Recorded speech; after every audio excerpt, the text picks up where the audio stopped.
गोरखपुर में ऐसा क्या हुआ, मंच पर ही टिफिन खोलकर खाने लगे सीएम योगी। हर कोई रह गया हैरान। बैठक से पहले ही दिया था आदेश, जो भी आएगा टिफिन लाएगा। एक तस्वीर ने मचाई सियासी हलचल।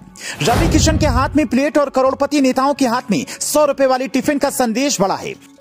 इस तस्वीर को देखने के बाद सबसे बड़ा सवाल यही है कि क्या योगी आदित्यनाथ को खाने तक की फुर्सत नहीं है। गोरखपुर में बीच मंच पर उन्होंने लंच बॉक्स से डिब्बे निकाले, थाली में खाना रखा और वहीं पर खाने लगे। बगल में बैठे रवि किशन के हाथ में भी प्लेट दिखाई दे रही है, मतलब वो भी खा रही हैं।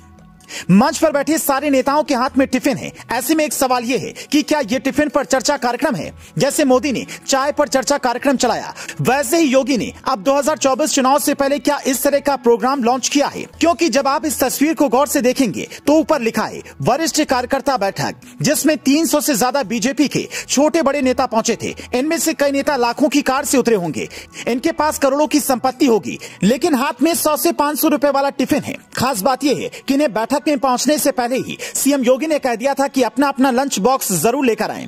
उसी के मुताबिक पूरा कार्यक्रम हुआ। लेकिन यहां यह समझना जरूरी है कि योगी इसमें क्या संदेश देना चाहते हैं। तो इसके 3 बड़े मायने हो सकते हैं।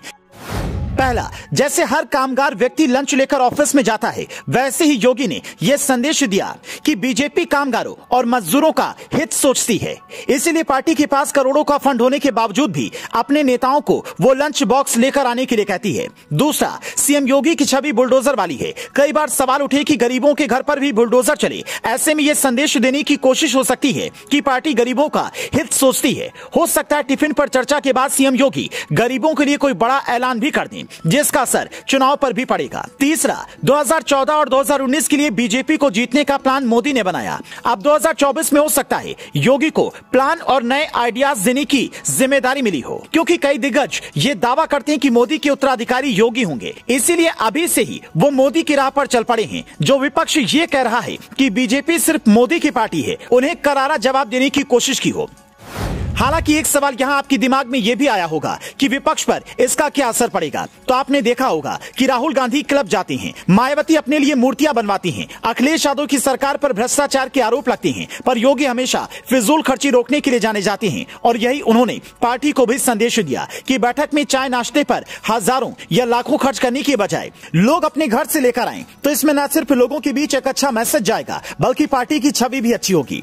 विपक्ष जो ये सोचकर बैठा है कि 2024 में किसी भी तरह से मोदी को हरा देंगे, मुस्लिम यादव समीकरण और दलित ओबीसी वोट बैंक के सहारे बीजेपी को कड़ी चुनौती दे देंगे, उनके इस सपने को टिफिन पर कार्यक्रम के जरिए कड़ी चुनौती मिल सकती है। हालांकि ये वजहें सियासी हैं, लेकिन भावनात्मक तौर पर अगर आप इस तस्वीर को देखें तो यही लगता है कि योगी जितने सिंपल हैं, उतने ही सिंपल तरीके से रैली खत्म करने के बाद मंच पर ही लंच करते दिखाई दिए। आप इस तस्वीर पर क्या कहेंगे, हमें कॉमेंट में बता सकते हैं।